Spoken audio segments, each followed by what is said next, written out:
결혼한 지 올해로 3년하고도 6개월 차네요. 신혼 때는 거의 매주 찾아뵈면서 중간에 오해도 있긴 했지만 시어머니와 잘 지냈거든요. 그런데 이혼한 신우가 난데없이 시어머니와 제 사이를 이간질하기 시작하면서 모든 게 다 꼬여버리고 말았습니다. 친정은 지방에 있어서 자주 찾아뵙지 않아요. 하지만 신혼 때는 거의 매주 시댁에 가야 했습니다.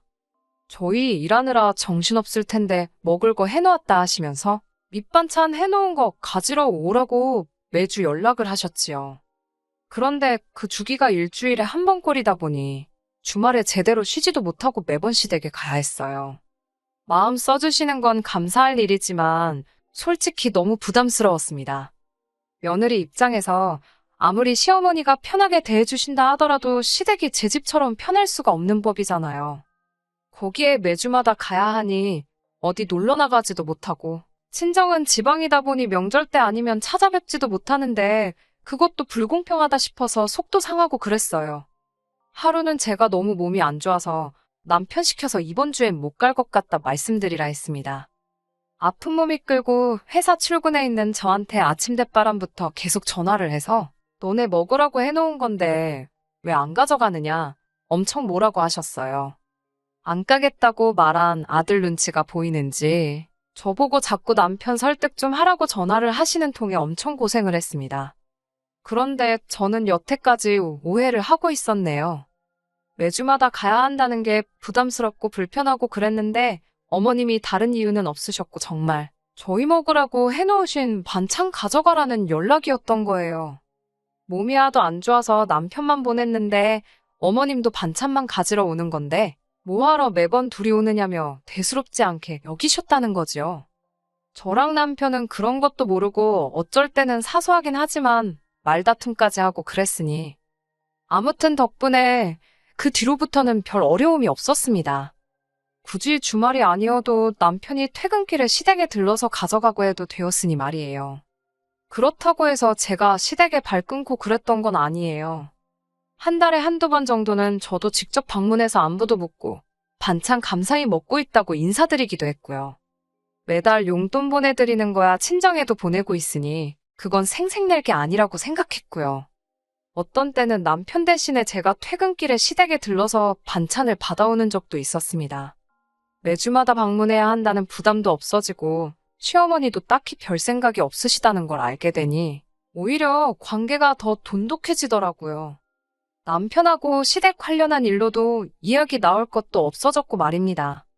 남편이 괜히 어머님 눈치 본다고 저까지 데리고 다니며 생긴 사소한 오해긴 했는데 지금이야 이렇게 편하게 말하지 실제로는 신혼 때 이걸 가지고 많이 싸웠었거든요.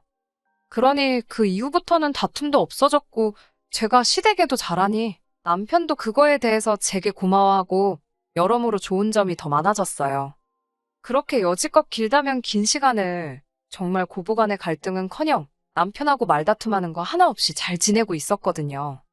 그런데 요 근래 난데없이 신우가 저희 인생에 깜빡이도 켜지 않고 확 끼어들면서 여러 가지 오해가 생기고 그것 때문에 이번에 한바탕 하게 되었습니다. 제가 신우와 그동안 아무 일도 없었던 이유는 단 하나였습니다. 올해로 마흔인 신우가 이혼을 하게 되면서 갈 곳이 없어서 시어머니 댁으로 들어와 같이 살게 되었거든요. 시어머니도 처음에는 저한테 넌지시 시집 보낸 딸이 다시 집으로 들어오는 게 부담스럽다고 쟤는 뭔 짓을 했길래 이혼이나 당하냐고 하면서 싫어하셨습니다. 아무튼 저도 그동안 지방에서 떨어져 살고 있던 신우와는 얽힐 일이 없어서 좋았는데 신우가 시댁으로 들어와 살게 됐다는 소식이 달갑지만은 않았습니다. 신우와는 첫 단추부터 잘못 끼워졌고 잘 지내기는 글렀다. 멀리 살아서 다행이다 하는 생각을 가지고 있었거든요. 남편도 신우와는 그렇게 가까운 사이가 아닌 듯 보였어요.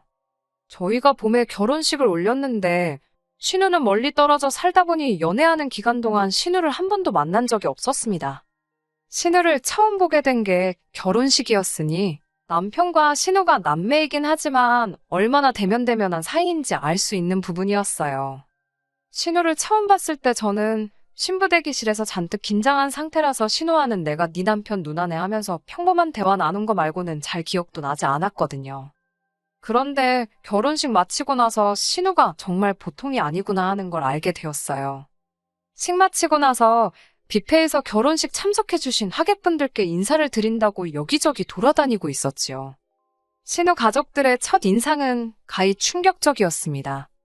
그래도 제가 발품손품 팔아가며 꼬치꼬치 비교해가며 정한 예식장이었고, 식사 또한 뷔페로 나오긴 하지만 음식 가짓수보다 퀄리티에 신경을 쓴 나름 고급스러운 뷔페였어요. 저도 한 번씩 다 먹어본 것들이고 제가 한 음식은 아니지만 신경 잘 썼다는 소리 들을 만큼 자신이 있는 부분이었거든요. 그런데 신우는 인사하러 들른 저희한테 결혼 축하한다, 잘 살아라 그런 소리가 아니라 뷔페를 잡아도 뭐 이런 곳으로 잡았냐고 하면서 음식이 가짓수도 몇 개 없다고 하면서 툴툴대더군요. 그렇게 말하는 신우 앞에는 가지가지 종류별로 다 담아온 음식 접시 말고도 한 접시 가득 떠온 육회랑 1인당 개수가 제한되어 있는 스테이크가 산더미처럼 쌓여 있었어요. 먹을 게 없다고 하는 사람치고 식탐이 참 많아 보였습니다. 정말 육회를 그렇게 산처럼 높이 쌓을 수 있는지는 처음 알았다니까요. 다른 사람도 아니고 가족인데 참석해준 다른 분들 먹을 것까지 그렇게 다 챙겨서 와야 했나 싶었지만 별다른 말은 하지 않았습니다. 자기 남편이나 자식들 맛있는 거 먹게 해주고 싶다는 그 마음은 알겠지만 욕심이 너무 사나워 보여서요. 그리고 그때 저는 신우랑은 가깝게 지낼 수 없겠구나 하는 생각을 하게 되었지요. 그렇게 남편 챙기고 자식들 챙기더니 결국엔 이혼당하고 그 아끼던 자식들은 남편한테 떠넘겨놓고 시어머니 댁으로 들어와 살게 되었다니 솔직히 저는 좋을 게 하나도 없었지요. 신우랑은 가깝게 지내진 못하겠다는 생각을 하긴 했지만 제가 결혼하자마자부터 신우한테 거리 두고 그랬던 건 아닙니다. 제가 나서서 친하게 지내자고 하지는 않았지만 한번 첫 인상이 안 좋았다는 이유만으로 사람을 싫어하지는 말자. 아무리 싫어도 내 남편의 누나고 이제는 내 가족이다 하면서 있었어요. 남편이 신우와 가깝지가 않으니 둘이서 서로 연락은 따로 하는 것 같아 보이지도 않았고 그런 신우가 저한테 따로 친하게 지내자고 연락을 할 리도 없었습니다. 그렇다 보니 결혼 후 한동안은 모르는 사람보다 더 거리감이 느껴질 정도로 연락 한 통 없이 지냈어요. 그러다가 저한테 처음으로 신우에게서부터 먼저 연락이 오게 되었습니다. 무슨 말을 해야 하나 전화 받으면서도 많이 걱정이 되었는데 제가 말까지 할 필요는 없더라고요. 자기 할 말만 딱 하고 끊어버렸으니 말입니다. 조금 있으면 시조카 아이가 생일인 거 알지? 하면서 곧 있을 시조카 생일에 저희가 사줄 선물을 정했다면서 그게 뭔지 말해주더라고요. 찾아보니 250만 원 정도 하는 노트북 컴퓨터였어요. 못 사줄 것도 아니었지만 솔직히 신우의 태도가 조금 거슬렸어요. 뭐 맡겨놓은 것도 아니고 저도 안 하긴 했지만 여태 인사 한마디도 안 하고 전화 걸었으면서도 안부 한번 묻지 않고 돈 내놓으라는 듯이 지 할 말만 하고 끊어버렸으니 말입니다. 남편한테 이야기하니 시조카가 이제 초등학교 들어가는데 250만 원짜리 노트북이 무슨 소리냐고 지가 쓰고 싶어서 사달라는 것 같다고 하더라고요.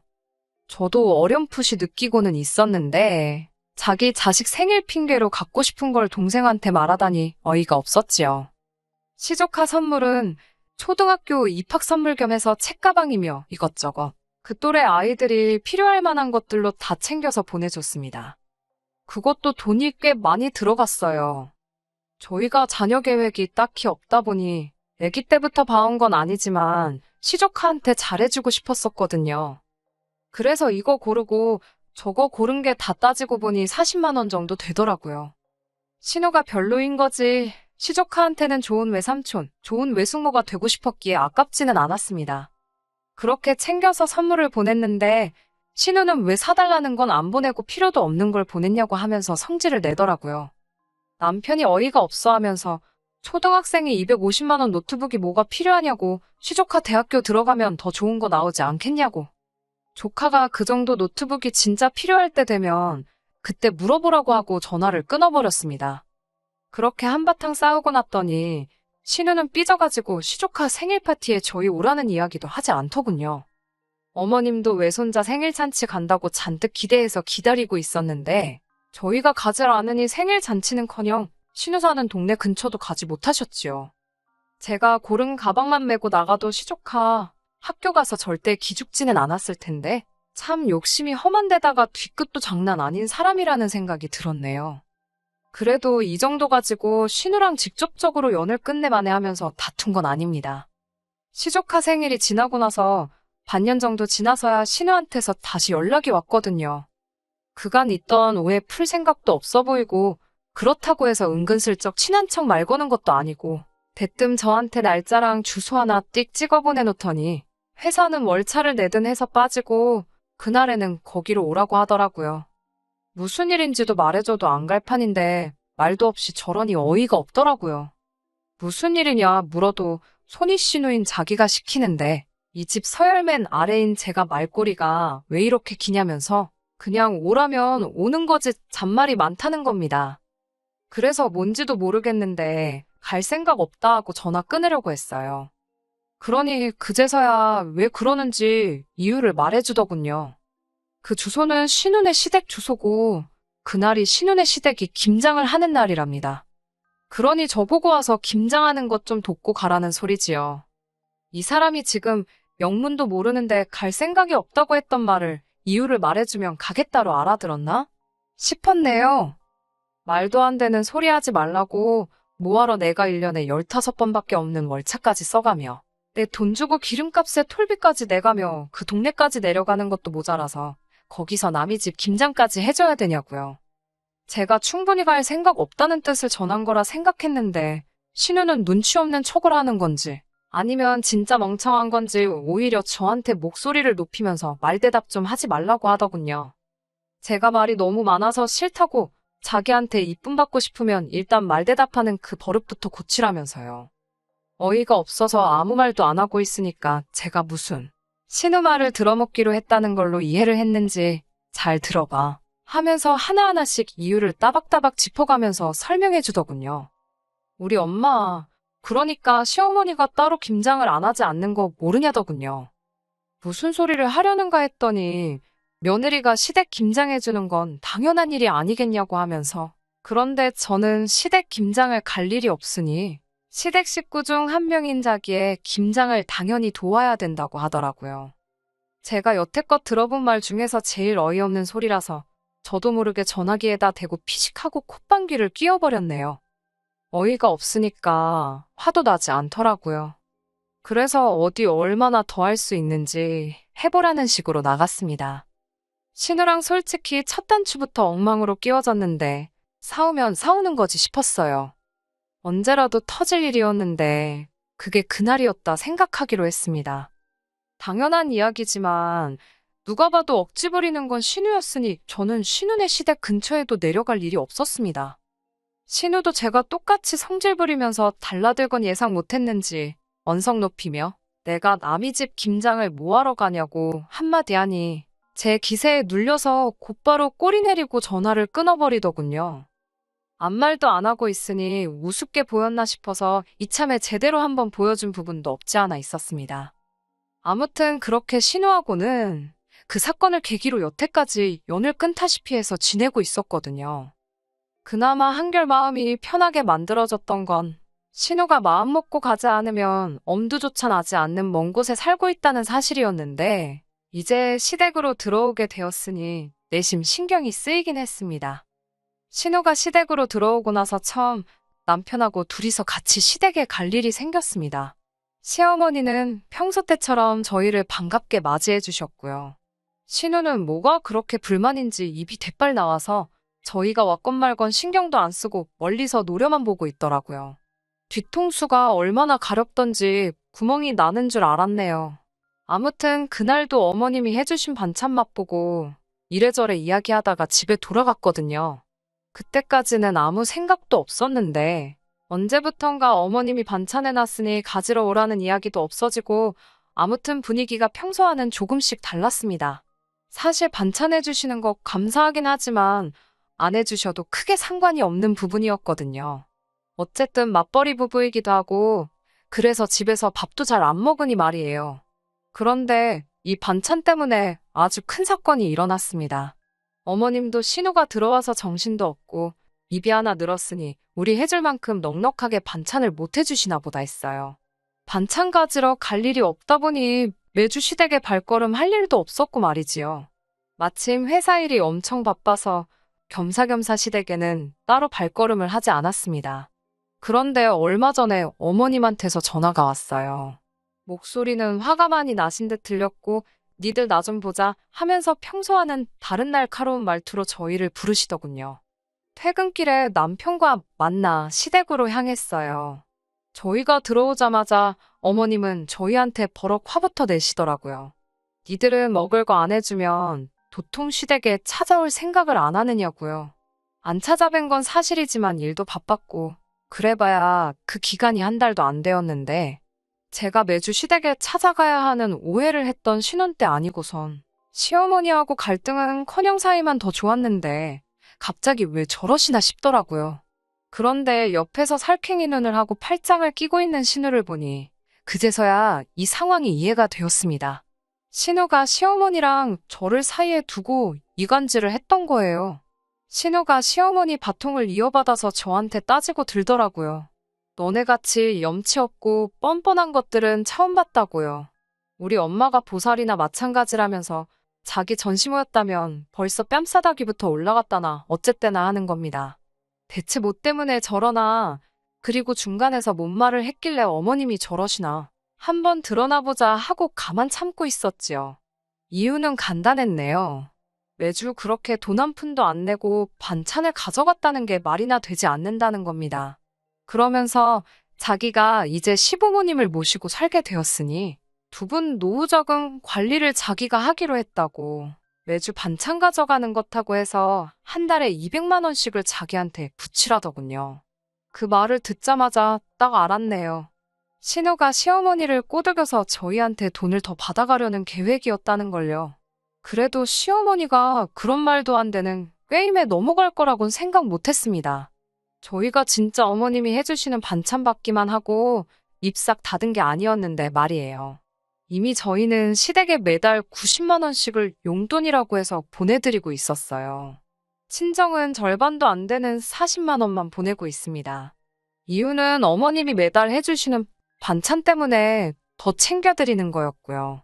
그런데 저희가 뭐 매주 반찬 받아가고 돈을 더 드리기로 계약이 되어 있는 것도 아니고 어머님도 사람인데 좀 쉬고 싶은 날도 있지 않으시겠나 해서 반찬값을 더 쳐드리는 거라고 말을 한 적이 없을 뿐이에요. 괜히 저희 먹을 거 해다 주시는 것 때문에 다른 볼일 못 보고 그러실 수도 있겠다 생각한 배려였지요. 그리고 매번 다른 메뉴 해주신다고 고민하고 고생하시는 거 감안해서 반찬값을 50만 원이나 넉넉하게 드리고 있었던 거였어요. 친정에는 얼마 보내고 있는지 액수를 말해줄 필요는 없었기에 아마 양가에 똑같이 보내고 있다고 생각했나 봅니다. 신우는 그 점을 파고들고 친정보다 시어머니가 더 고생을 하는데 돈은 똑같이 준다고 하면서 돈을 더 받아 챙기기 위해 수작을 부려서 어머님 조종에 이간질을 했던 거였지요. 솔직히 이제부터 90만 원 보내는 대신에 100만 원으로 올려서 보내라고 했다면 이 정도까지 나오진 않았을 거예요. 한 달에 세상 누가 밑반찬 사 먹는데 200만 원이란 돈을 쓰겠어요? 그 돈이면 매일같이 외식을 해도 그것보다 싸게 나올 텐데 말이지요.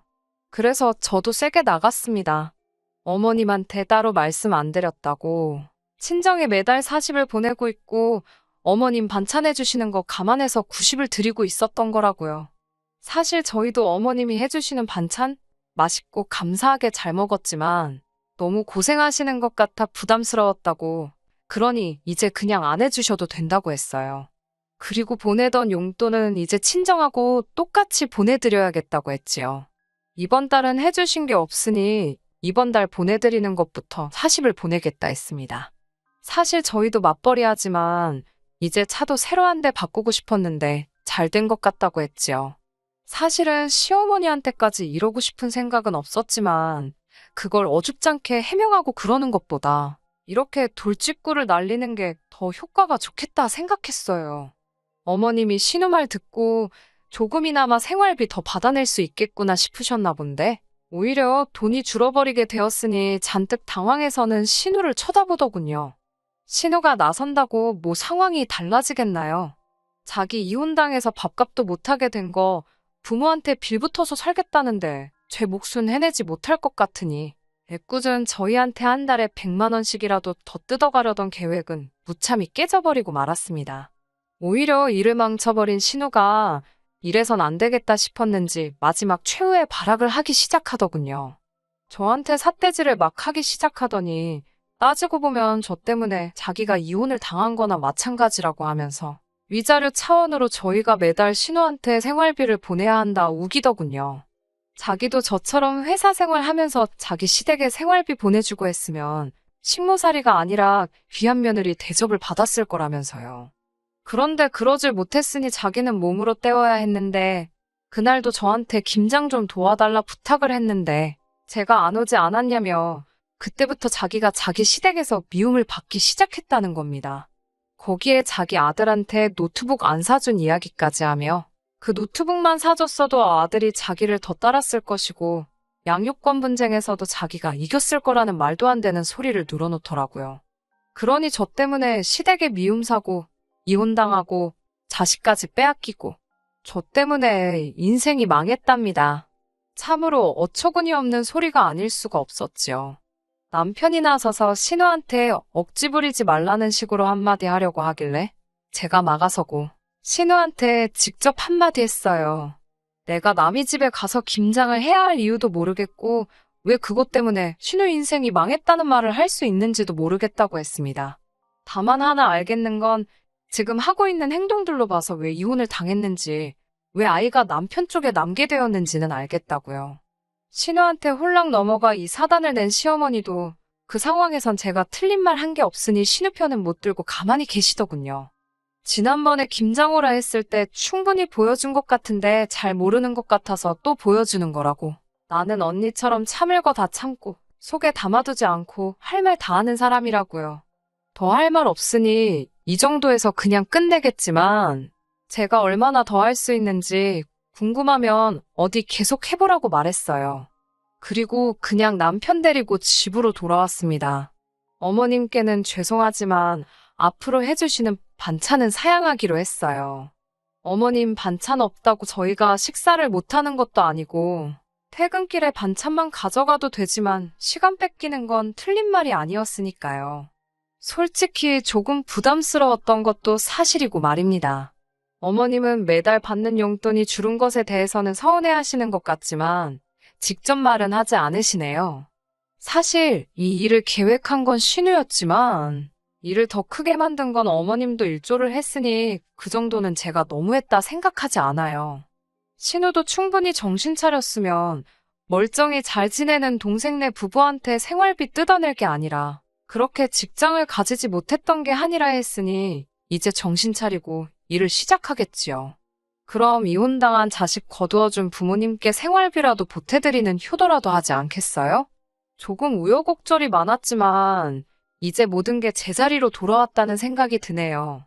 저희도 이제 효도보다는 어차피 아이 없이 결혼 생활 하기로 했으니 좀 더 저희들 삶의 시간을 쏟아보려고 합니다. 끝까지 들어주셔서 감사합니다. 오늘의 사연은 여기까지입니다. 구독과 좋아요, 알람 설정 부탁드리고 더 좋은 사연으로 다시 찾아뵙겠습니다. 감사합니다.